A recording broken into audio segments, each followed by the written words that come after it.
बहुत बहुत धन्यवाद भैया। आवाज तब तक जा रही है? माता जी पीछे तक जा रही है आवाज? ये आवाज मैंने इसलिए पूछ ली भैया कि एक महिला मुझे बाहर मिल गई थी। किसी भी बिना औपचारिकता से मैं ये बताना चाहता हूँ कि उसने मुझसे कहा कि काश कि बाबू स्वर्गीय आर्यन सिंह साल में 2 दाई पैदा भइल रहता है। हमने पूछा ऐसा क्यों? ऐसा हो नहीं सकता, एक ही बार एक महापुरुष पैदा होता। उसने कहा नहीं, जन्मदिन उनका जब साल में 2 बार हो जाता, जब उनका जन्मदिन पड़ता है महाराज जी, तभी हमारे घर दीपावली मनाई जाती है, हमारे घर होली मनाई जाती है, हमारे घर उत्सव होता है। स्वर्गीय आर्यन सिंह जी और माता जी, मैं मंच पे बैठ गया हूँ गलती से, मैं भी आप ही लोगों के बीच का हूँ। और स्वर्गीय आर्यन सिंह जी ने हमारे महाराज जी को भी इज्जत बख्शी थी, और ठाकुर जी महाराज की जो सबसे मूल गर्भगृह थी, जो आप भैया इतनी व्याख्या कर रहे थे उसमें मैं भी हूँ। उन्होंने मदरिया सिद्धपीठ को सिद्धपीठ बनाने में सबसे महती भूमिका निभाई थी। उनसे लोगों ने पूछा कि आप इस सिद्धपीठ पे इतना क्यों कर रहे हैं, आप महाराष्ट्र में कर सकते थे आप। उन्होंने कहा कि मेरे बाबूजी श्री सत्य प्रकाश सिंह जी, स्वर्गीय सत्यनारायण सिंह साहब, उनका नाम हमारे वहाँ पत्थर पे लिखा हुआ है। वो कहते थे कि वो यहाँ दर्शन करने आते थे, यहाँ कोई मेला में कोई काम करते थे, इसलिए मेरे परिवार की आस्था का केंद्र है। मैं आभार व्यक्त करता हूँ। और पता नहीं भैया आपको पता है कि नहीं, मैं इसी स्कूल का विद्यार्थी रहा हूँ। मैं 3-4 महीने में पढ़ पाया था, मैं इस लायक नहीं था, यहाँ के शिक्षकों ने मुझे निकाल दिया था 4-5 महीने। और मुझे एक विशेष बात याद है, यहाँ 26 जनवरी को नहीं 28 जनवरी को मिठाई मिलती थी। 26 जनवरी को हम सिर्फ झंडा फहरा के थोड़ा बहुत पाते थे, असली 28 को पाते थे, ये मुझे याद है। ये ऊपर वाली बिल्डिंग 2nd फ्लोर की थी, ऊपर बहुत बड़ा हॉल था और यहाँ कोई दुकान हुआ करती थी, और जहाँ से हम लोग कुछ सामान खरीद पाते थे, कुछ ऐसा मुझे थोड़ा बहुत याद है। आज भी है। बस मैं इतना कहना चाहता हूँ कि ये वो जगह है जहाँ हम और आज आप उपस्थित हुए हैं, और ये सिर्फ प्रेरणा का स्थल है, प्रेरणा स्थल है। यहाँ निस्वार्थ भाव से अपने परिवार के लिए ही नहीं, अपितु अपने से बात कि दुख को दुख देख पाने का सामर्थ्य अगर कहीं से हम सबको प्रेरणा मिल सकती है, तो प्रेरणा का स्थल ये स्वर्गीय रामनिवास सिंह जी का स्थान है।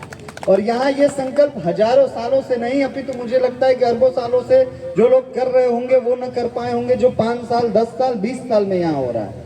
और ये सिर्फ पेंशन स्कीम और कंबल तक ही नहीं सीमित है।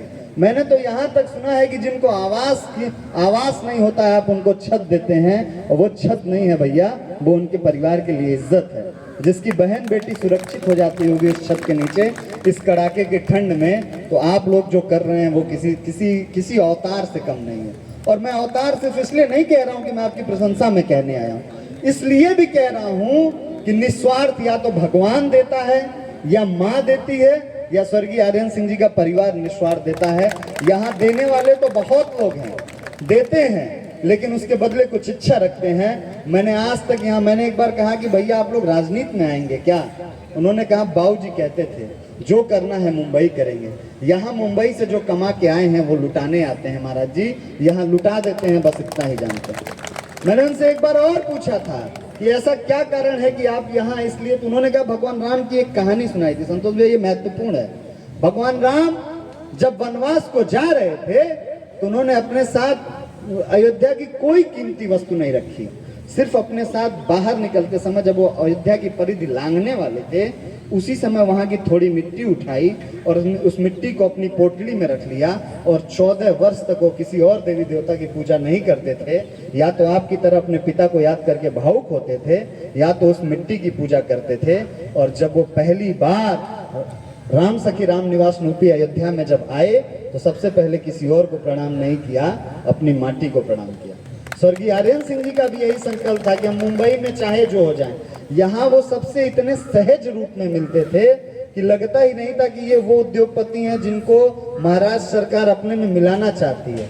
पक्ष ही नहीं अपितु विपक्ष उनके बारे में कहता था कि आप थोड़ा समर्थन दे दीजिए। एक आभार स्वर्गीय आर्यन सिंह जी को इसलिए भी कि वो जब उत्तर भारतीय लोगों को वहां जूतों से मारा जाता था, भैया कह के गाली दी जाती थी, पूरा महाराष्ट्र उन्हें दुत्कार देता था, तो हमें उस समय सिर्फ भगवान नहीं याद आते थे, स्वर्गीय आर्यन सिंह जी याद आते थे, जो दोनों बाहें फैला के कहते थे कि जब तक आर्यन सिंह यहाँ खड़ा है, दुनिया का कोई ठाकरे या कोई भी ऐसा व्यक्ति आपकी इज्जत नहीं ले सकता है। वो उनको प्रश्रय देते थे, इसलिए उनको आभार व्यक्त करता हूँ।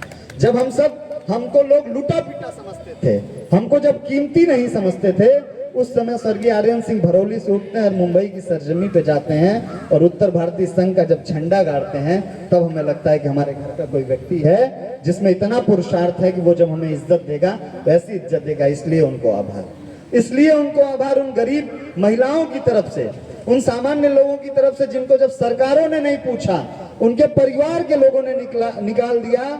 खून का रिश्ता नहीं होने के बाद, जाति का रिश्ता नहीं होने के बाद, धर्म का रिश्ता नहीं होने के बाद, सिर्फ क्षेत्र का होने के लिए उन्होंने अपना घर दे दिया, उनके ऊपर छत दे दी। इसलिए एक आभार स्वर्गीय आर्यन सिंह जी को इसलिए भी उन्होंने घर दिया। और तो और पिछली बार जब कंबल बट रहा था तो पाठक जी, पता नहीं यही मैंने उनको देखा, अभी पाठक जी थे, उन्होंने गाड़ी में भर के कंबल मंदिर पहुंचाया। हमने कहा हमको